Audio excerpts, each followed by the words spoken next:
నమస్తే. ప్రస్తుతం మనతో పాటు సీనియర్ జర్నలిస్ట్ జగదేవ్ గారు ఉన్నారు. ఆయనతో మాట్లాడదాం. నమస్తే సార్. నమస్కారం సార్, న్యూసెక్స్ సర్వే ప్రకారం ఇప్పుడు కూటమి గెలుస్తుంది, వైసీపీకి అంతగా రాదు అని చెప్పేసి సర్వే రిపోర్ట్ ఇచ్చింది. మీరేమంటారు? అంటే నిజంగానే కూటమి గెలిచే అవకాశాలు ఉన్నాయంటారా? ఇప్పుడు నిన్న ఒక సర్వే చూశానమ్మా. ఆ సర్వేలో వైసీపీకి ఎక్కువ మొగ్గు చూపుతుంది అని అన్నారు. చెప్తూనే వాళ్ళ లాస్ట్లో ఆ సర్వే వాళ్ళు ఏం చెప్పారంటే అది ఏదో పోతినా అని వచ్చింది ఆ సర్వే పేరు కూడా, సంథింగ్ ఒక ఫిమేల్ పేరుతో వచ్చి.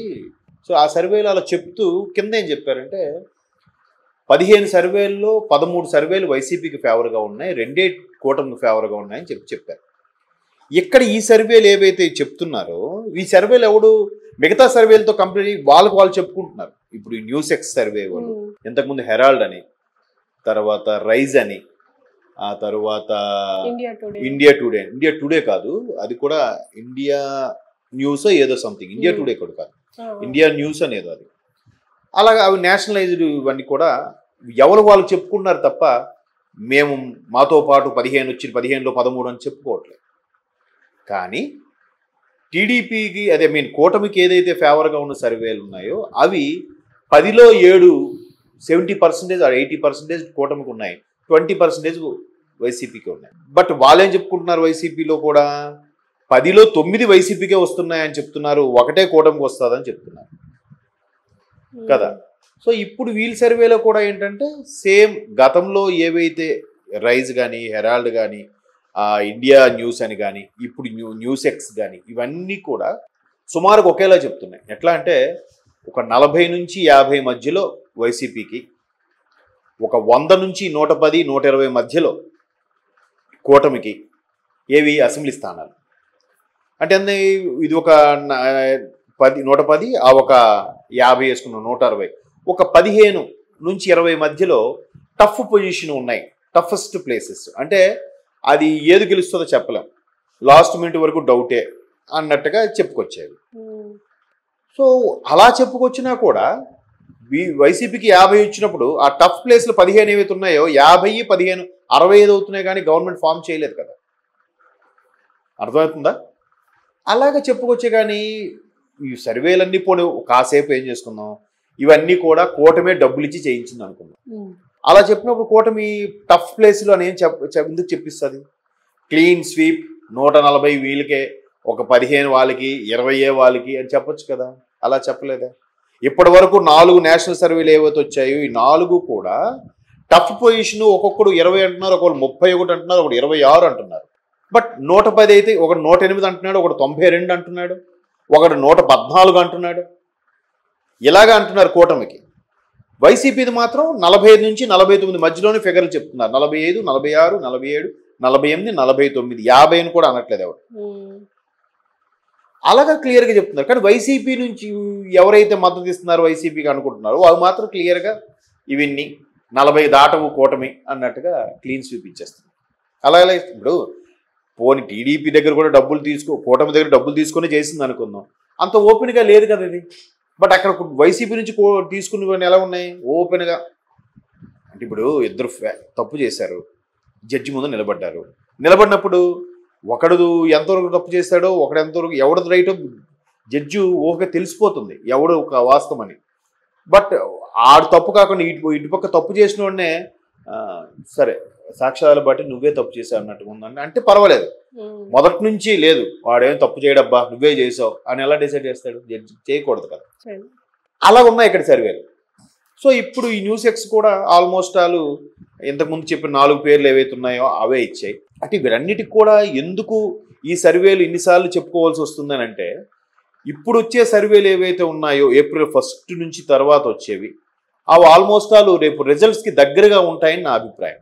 ఎందుకంటే అభ్యర్థులు ప్రకటించాక వచ్చిన సర్వేలు, అభ్యర్థులు ప్రకటించాక ఆల్మోస్ట్ వాళ్ళు వారు వన్ సైడ్ అయిపోతుందమ్మా. ఇప్పుడు ఫర్ ఎగ్జాంపుల్ ఎక్స్ అనే నియోజకవర్గంలో, ఆ లోక్సభ నియోజకవర్గంలో 7 అసెంబ్లీ నియోజకవర్గాలు ఉంటాయి. ఆ అసెంబ్లీ నియోజకవర్గం వెళ్ళినప్పుడు ఇప్పుడు మనం పిఠాపురం లాంటివి చూసుకోండి, అక్కడ వర్మ గారికి ఇస్తారేమో అనుకున్నారు, అనూహ్యంగా పవన్ కళ్యాణ్ గారు పోటీ చేస్తున్నారు. బట్ వర్మ గారు కూడా సపోర్ట్ చేస్తున్నారు, సరిపోయింది. అలా కాకుండా ఇలాగ ఇద్దరు వ్యక్తులు కాకుండా 3వ వ్యక్తికి ఎవరికి ఇచ్చారనుకోండి, అక్కడ అసెంబ్లీలో పోయి లోక్సభకి వేస్తాడా? క్రాస్ ఓటింగ్ జరుగుతుందా? చాలా టఫెస్ట్. మ్యాక్సిమం ఎవరైతే అసెంబ్లీ వైపు మొగ్గు చూపేస్తారో వాళ్ళే లోక్సభ కూడా వేస్తారు ప్రొపోర్షనేట్గా, ఎక్కువ శాతం. లేదు ఇక్కడ అసెంబ్లీకి వీళ్ళకేసి లోక్సభ వేరే వాళ్ళకి వేసారు అంటే ఖచ్చితంగా ప్రజలు ఏదో కోరుకుంటున్నట్టే అర్థం. అది ఎప్పుడు? అభ్యర్థిని బట్టి.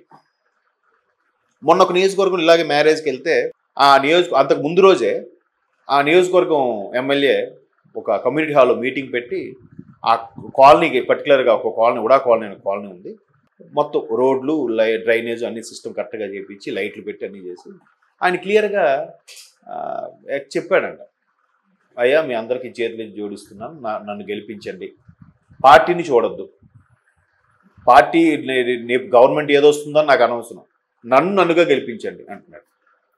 సో అక్కడ వాళ్ళు కూడా ఆ అభ్యర్థి యొక్క అభ్యర్థనకి కొంచెం ఫిదా అయ్యారు.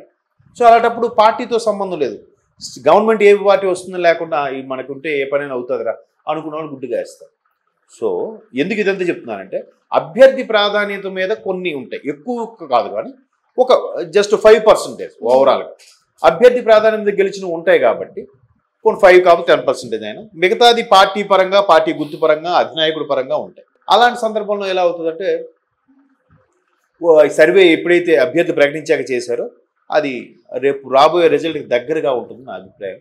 వీళ్ళు కూడా అదే చెప్తున్నారు క్లియర్గా, 18 స్థానాలు కూటమికి వస్తాయి, రిమైనింగ్ 7 స్థానాలు వైసీపీకి వస్తాయి అంటున్నారు. ఆ 18లో కూడా ఎలాగని రావచ్చు, 16 అలాగొచ్చి, లేదంటే వీళ్ళకి మిగతా బీజేపీకి 1, జనసేనకు 2, వీళ్ళకో 15. కొన్ని ఛానల్స్ కొన్ని సర్వే ఏం చెప్తున్నాయంటే 14 స్ట్రైట్ అవే టీడీపీకి వస్తాయి, 2 జనసేనకి, 2 బీజేపీకి వస్తాయని చెప్తున్నారు. ఎవరు చెప్పినా కూడా 5 నుంచి 7 వరకు వైసీపీకి, 15 నుంచి 18 మధ్యలో కూటమికి వస్తాయని చెప్తున్నారు. క్లియర్ అది. అంటే సుమారుగా మ్యాక్సిమం ఓటింగ్ పర్సంటేజ్ కూడా అట్లాగే మొగ్గు చూపే అవకాశం ఉంది. ఎందుకంటే ఫస్ట్ థింగ్ పథకాలు కూడా అంటే ఎలా ఉందంటే ఇచ్చేది చారానా తీసుకునేది బారానా అన్నట్టుంది. ఎట్లా ఇప్పుడు మొన్న ఒక ఆటో డ్రైవర్తో మాట్లాడినప్పుడు కూడా ఎక్కడన్నా ఏదో పొద్దునంతా కష్టపడతాం, సాయంత్రం వెళ్ళి తాగేసరికి మాకు లివర్లు పాడైపోతున్నాయి, ఇక్కడ వచ్చేది వాడికి ఆటో డ్రైవర్గా నాకు వస్తుంది కానీ ఈ అనారోగ్యాలకి వాడికే మళ్ళీ సమర్పించుకోవాల్సి వస్తుంది, వాళ్ళ రిప్రజెంటేటివ్గా ఎవరినో పెట్టి ఇవ్వడం ఏదో చేశారుగా. చుట్టుపక్కల రాష్ట్రాల్లో కూడా పెన్షన్ పథకాలు ఉన్నాయి, వాళ్ళు కూడా బాగానే చేస్తున్నారుగా. ఇప్పుడు పక్కన ఒరిస్సా ఉంది, నవీన్ పట్నాయక్ గారు అద్భుతం అంటున్నారు, ఆయన పొద్దున్న ఉదయం 9 కల్లా ఆఫీసులో ఉంటాడట, సాయంత్రం 6 వరకు ఉంటాడంట. ఎవరైనా డైరెక్ట్గా వెళ్ళి కలవచ్చు, ఎవరైనా సార్ ఫలానా ప్రాజెక్టు అక్కడికక్కడే సింగిల్ విండో కౌంటర్ శాంక్షన్ చేసాడు, ఓకే చేసాడు, అన్నీ చేస్తున్నాడు. మరి అక్కడ హ్యాపీగా లేరా, అక్కడ పథకాలు రన్ అవ్వట్లేదు. కాబట్టి ఎవరి వెర్షన్ వాళ్ళు చెప్పుకుంటారు ఇక్కడ. కాకపోతే సర్వేలు కూడా మ్యాక్సిమం నేషనల్ వైడ్ వచ్చే సర్వేలన్నీ కూడా ఇలాగే చెప్తున్నాయి. పోనీ ఎంత వరస్ట్గా కాకపోయినా ఆ టఫెస్ట్ ప్లేస్లు 30 ఉన్నాయి అనుకుందాం, వీళ్ళకి ఒక 45, 30, 75 వస్తున్నాయి ఏది వైసీపీకి. మరి వాళ్ళకి 100 వస్తున్నాయి కదా, గవర్నమెంట్ ఎవరు ఫామ్ చేస్తారు?